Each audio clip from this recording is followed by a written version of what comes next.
जय श्री राम। प्रभु श्री राम के भक्तों की सूची में शबरी माता का नाम बहुत ही प्यार और इज्जत से ली जाती है। आइए शबरी माता के चरित्र के बारे में जानें। त्रेता युग का समय था। दंडकारण्य वन में अनेकों ऋषि मुनि रहकर जप तप होम यज्ञ आदि किया करते थे। आश्रम से निकलकर होम धूप वन में चारों ओर फैलकर उसे पवित्र बनाता रहता था। इसी आश्रम में अपने को सब तरह धन जन पति पुत्र आदि से हीन समझकर एक वृद्धा भगवान की भक्ति और महात्माओं की सेवा में तल्लीन रहा करती थी। वह उसी वन में निवास करती थी और सब लोग उसे शबरी के नाम से पुकारते थे।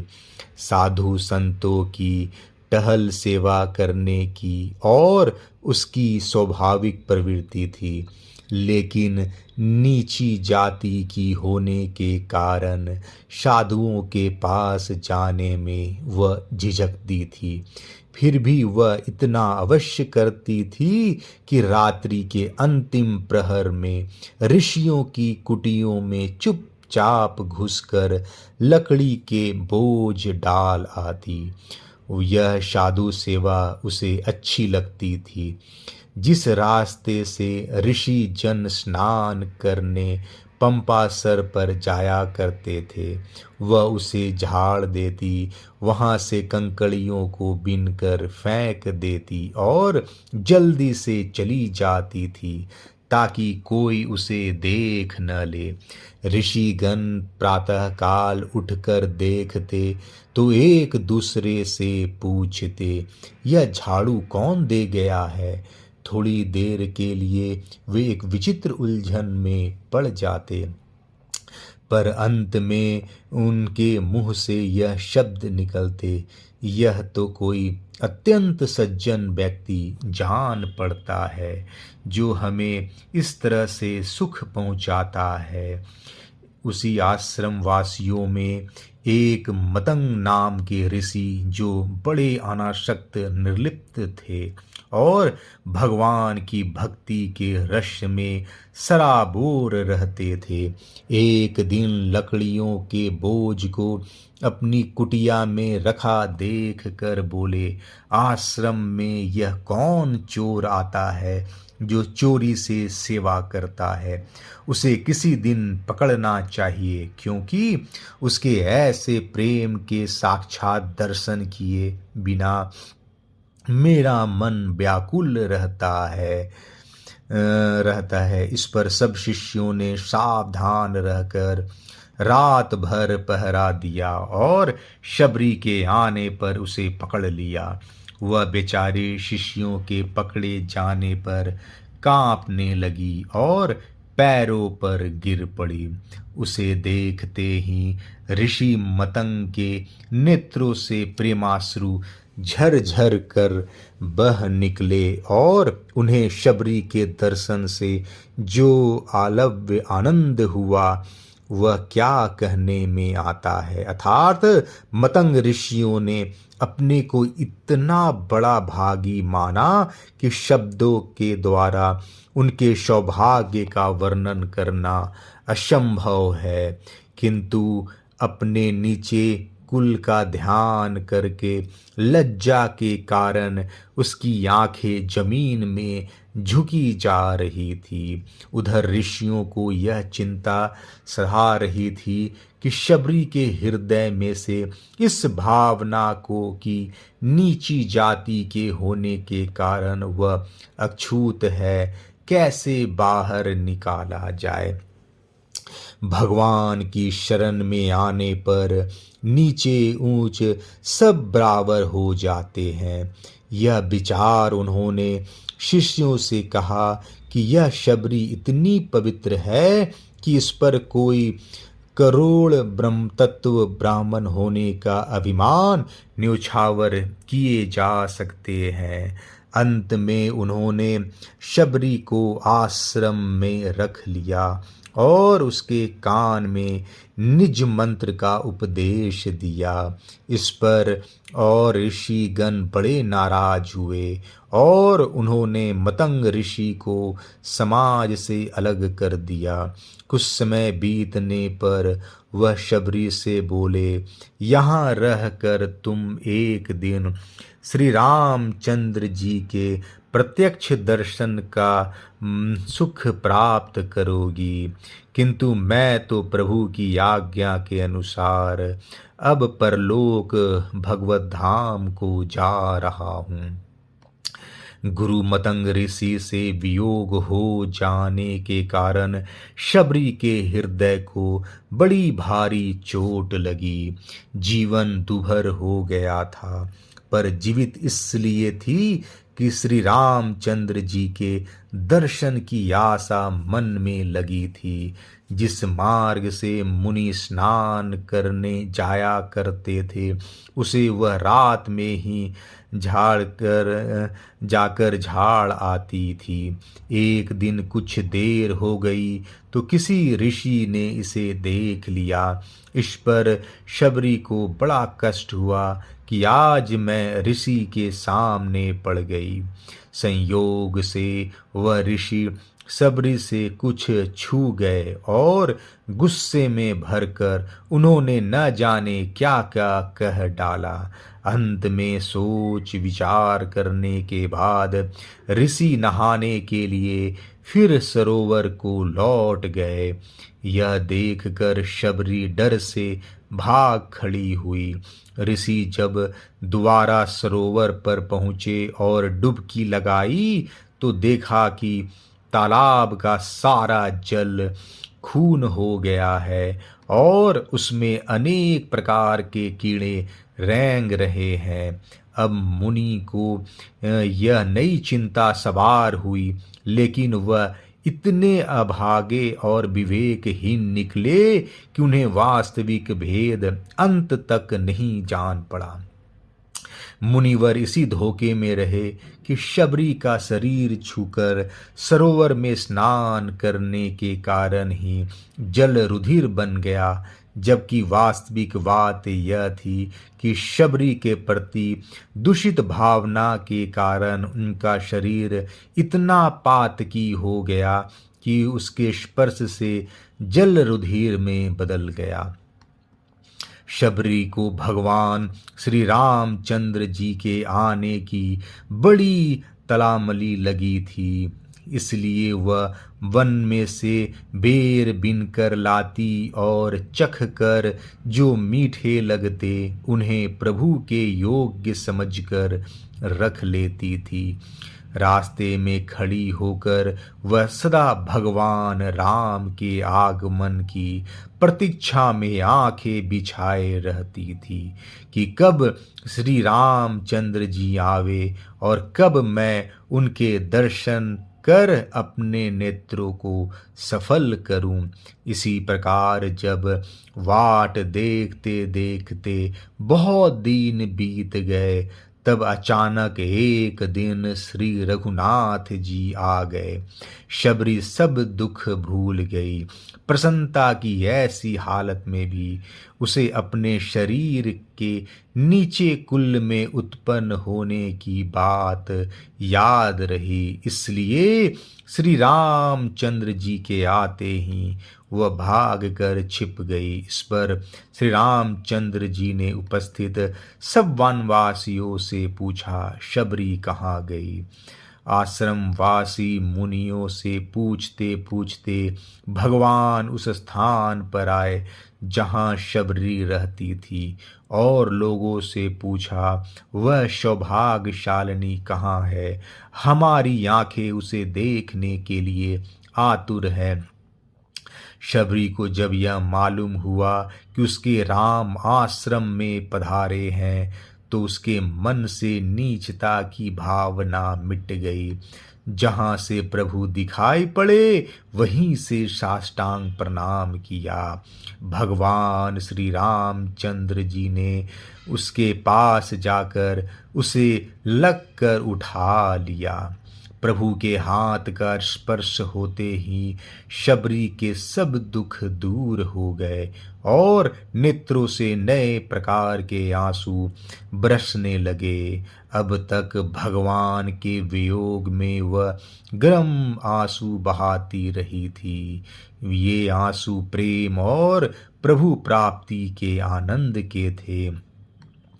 शबरी के नेत्र अब भगवान के प्रेम पाश में फंस गए थे अथवा प्रेम के पासे उसके अनुकूल पड़ गए थे।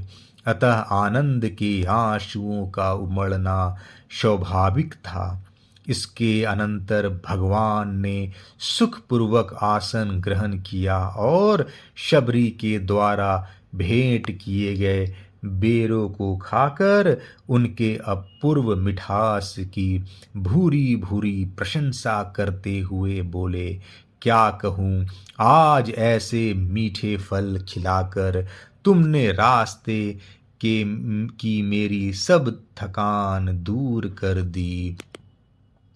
सबरी के पके हुए फलों को चख कर प्रभु के लिए रखती थी। इसका उल्लेख पद्म पुराण में भी है। शबरी के पके हुए फलों को और मीठे कंदों को स्वयं चख चख कर और परीक्षा करके बाद में भगवान श्री राम के लिए निवेदन किया। इतना ही नहीं, शबरी के बेर इतने भगवान को मधुर लगे कि उनकी सराहना करना वो कभी नहीं भूले। उधर आश्रम में बैठे ऋषि इस चिंता में थे कि सरोवर का जल जो खराब हो गया है वह किस तरह ठीक हो। इतने में ही उन्होंने सुना कि कहीं वन के मार्ग से श्री रामचंद्र जी चले आ रहे हैं। ऋषियों ने सोचा जब प्रभु आवेंगे तब उन्हीं से इनका कारण पूछेंगे कि सरोवर का जल रुधिरमय और कीड़ों से भरा हुआ कैसे हो गया और इसे कैसे शुद्ध किया जाए। इस बीच ऋषियों को समाचार मिला कि श्री रामचंद्र जी आ पहुँचे और शबरी के यहाँ ठहरे हैं। यह संवाद सुनते ही उनके ऋषि तत्व का अभिमान चूर चूर हो गया और एक दूसरे से कहने लगे, आओ चलकर उनके चरणों में प्रणाम करें। कुछ अनिच्छा से, कुछ झिझकते हुए तब वे आए और प्रभु से कहा, कोई ऐसा उपाय बताइए जिससे तालाब का पानी शुद्ध हो जाए। प्रभु ने उत्तर दिया, इस भीलनी के पैरों को छूकर अपने अपराध का प्रायश्चित करो, तब इन्हें ले जाकर इनके चरणों का स्पर्श सरोवर के जल से कराओ, तभी जल निर्मल हो सकेगा और तुम लोग पहले की तरह स्नान कर सकोगे। भगवान की आज्ञा से शबरी को जलाशय में प्रवेश कराया गया और उसका स्पर्श पाते ही जल पूर्वत निर्मल हो गया। ऋषियों के आश्चर्य का ठिकाना न रहा। वे भक्तमती शबरी के महत्व को समझ गए। उनके सामने ही शबरी ने भगवान की आज्ञा पाकर उस पार्थिव शरीर को त्याग दिया और उनके परम धाम को सिधार गई। सेवा की प्रेरणा शबरी को आश्रम के पवित्र वातावरण से मिली थी। साधु संतों की परिचर्चा द्वारा ही वह आश्रम की चर्या का अंग बन सकती थी। अपनी योग्यता के अनुसार उसने यह भी निर्णय कर लिया कि सेवा का स्वरूप क्या होना चाहिए और उसे अपना लिया। लेकिन चोरी चोरी नीच जाति में उत्पन्न होने के अभिशाप जो उसके जीवन से लगा हुआ था, ऋषिवर मतंग को पहले तो आश्चर्य हुआ, आखिर सेवा और चोरी की संगति क्या है। लेकिन शीघ्र ही सारा रहस्य उनकी समझ में आ गया। अवश्य ही वह ऐसा कोई व्यक्ति है जो अपनी आत्मा के परितोष के लिए ही ऐसा करता है। उसे किसी को अनुग्रहित करने की जरूरत न थी और न किसी प्रतिदिन किसी पुरस्कार की ही थी। शायद सेवा ही उसका साध्य है, एकमात्र लक्ष्य है। सबरी के सामने आते ही उनकी सब शंकाओं का समाधान हो गया। जब कौतूहल स्थान ले लिया, आनंद ने और आंखों से आंसुओं की झड़ी लग गई। चले थे दूसरों की भक्ति की परिचय प्राप्त करने और दे गए परिचय अपना अपना। श्रद्धा का अपनी भक्त वशता का श्रद्धा करने का कारण था। यह उस जाति में पैदा हुई थी जिसमें मृगया और शिकारी कुत्तों की संगति समान चर्चा थी है। क्रूरता धर्म है और मांस भक्षण दैनिक आहार है। इन लोगों से ज़्यादा निंदनीय और कौन होगा। उन भीलों की परिवार का कोई एक व्यक्ति ऐसा हो सकता है, यह किसने सोचा होगा। मतंग मुनि ने देखा, उनके सामने शबरी प्रश्न के रूप में खड़ी थी, लेकिन प्रश्न का उत्तर भी वह स्वयं थी। भगवान वेद व्यास जी भी शब्द में उन्हें स्मरण हो आया। भील हुआ ग्रांध आदि निम्न जाति के लोग और अन्य सभी पापी जिनके आश्रम में जाकर शुद्ध हो जाते हैं, वे बड़े समर्थ हैं। नीचे ऊंचे के भेद समाज में देखा जाता है। भगवान के दरबार में तो सब एक पंक्ति में खड़े होते हैं। यदि ऐसा नहीं है तो जिन बड़े बड़े पापियों को भगवान ने तारा है, उनके पास सिवा भक्ति के और था ही क्या। भला व्याध का आचरण क्या कोई अच्छा था। ध्रुव की अवस्था ही कितनी थी। गजेंद्र को क्या ज्ञान था। कुब्जा कोई असाधारण रूपवती थी क्या। सुदामा के पास क्या दौलत थी। विदुर किस उच्च कुल में पैदा हुए थे और राजा उग्रसेन ने क्या कोई पराक्रम दिखाया था। बात यह है कि भगवान तो केवल भक्ति से प्रसन्न होते हैं, न कि गुणों से, क्योंकि भक्ति उन्हें सबसे प्यारी है। तो क्या शबरी को उनके ऐश्वर्य और भक्त प्रेम का कुछ ज्ञान था। क्या उसे पता था कि वे नीच और पतितों को भी अपनी शरण में ले लेते हैं। शायद नहीं।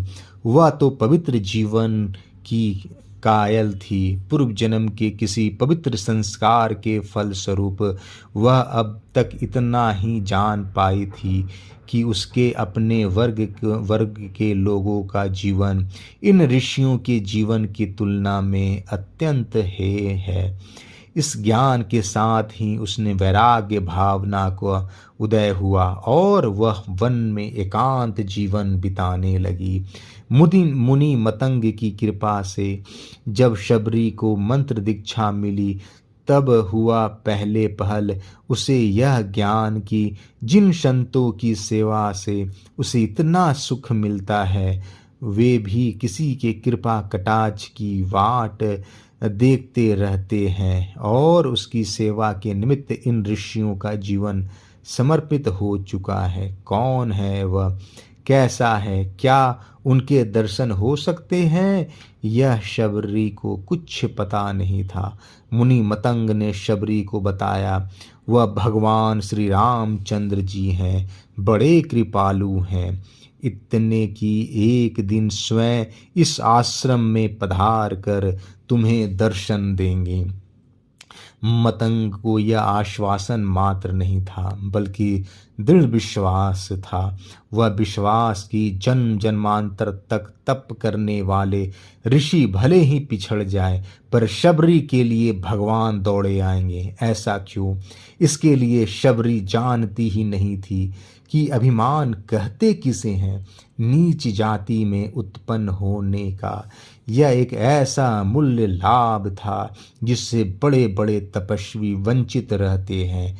फिर शबरी की सेवा स्वयं साध्य थी, साधन नहीं।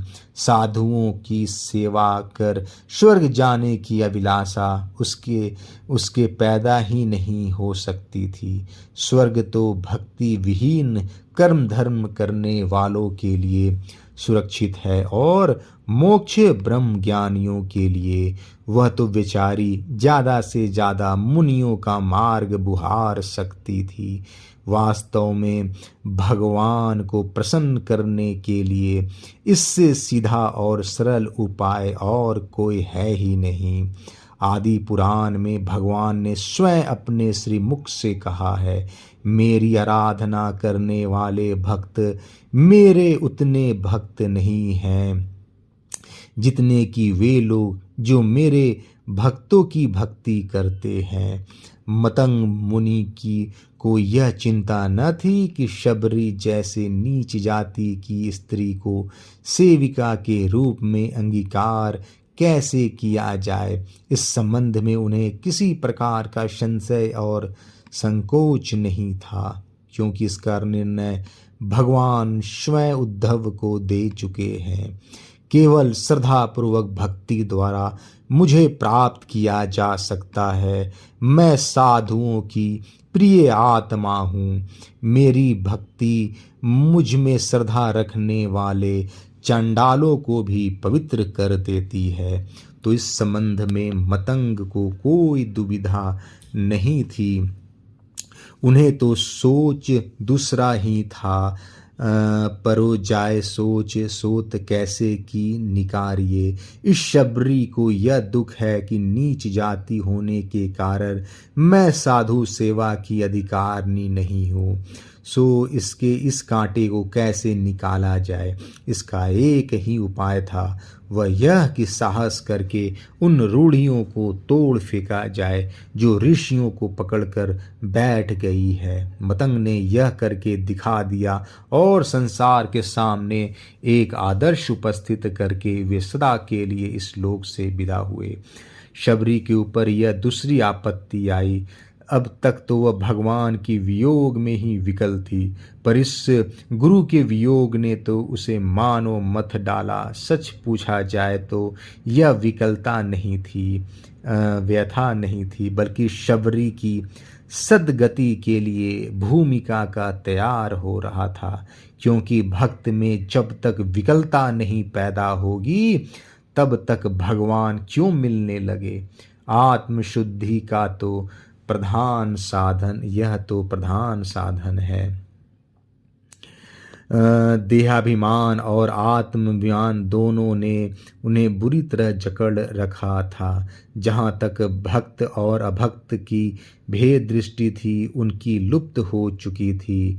धर्म के बाह्य आचारों को ये धर्म के आत्मा समझ बैठे थे। हृदय में छुआछूत की संकीर्णता अभी बाकी थी। प्रभु श्री रामचंद्र जी जब आश्रम में पधारे तब तक इनका क्षोभ शांत नहीं हुआ। कैसे विचित्र बात है। भगवान शाम ने जब आए तब उन्होंने न शरण में लेने की प्रार्थना की उन ऋषियों के द्वारा और न सद्गति की कोई अभिलाषा प्रकट की। बस एक ही धुन सवार थी, नीर को उपाय कहो। यह वह अवसर था ऋषियों की आंखें खोलने की। भगवान ने अपनी व्यवस्था दे दी। अभिमान को मारने का एक ही उपाय है, अपने को तृण से भी तुच्छ समझो। शबरी ने भी हीन अपराध तुमने किया है तो प्रायश्चित कौन करेगा। भगवान ने ऋषियों से शबरी के चरण छूने को कहा। वह केवल इसलिए नहीं कि ऐसा करने से उनके अंतःकरण की शुद्धि होगी, साथ ही साथ वह उस आदर्श की भी स्थापना करना चाहते थे जिनका संतों को जो एक बार की अपराधी है वह भगवान के दृष्टि में लाख बार की दोषी है।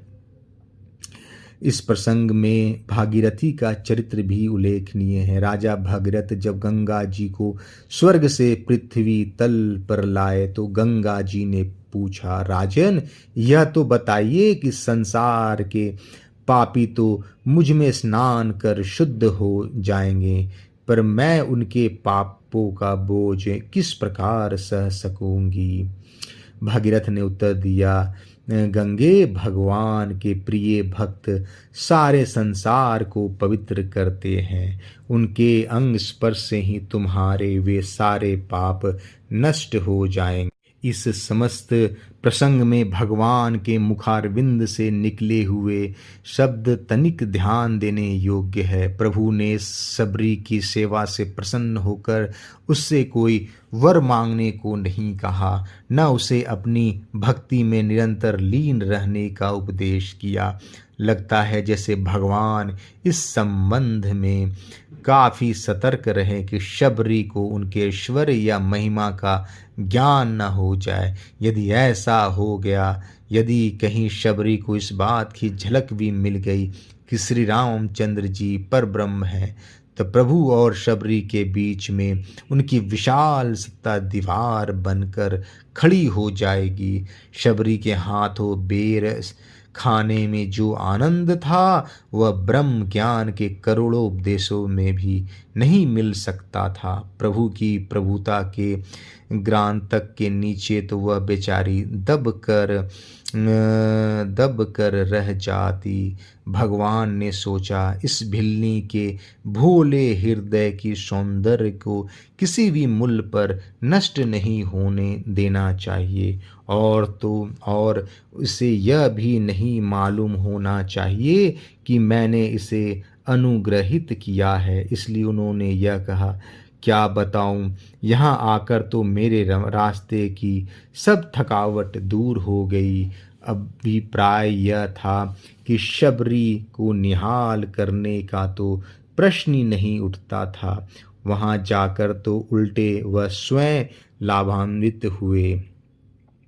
जय श्री राम।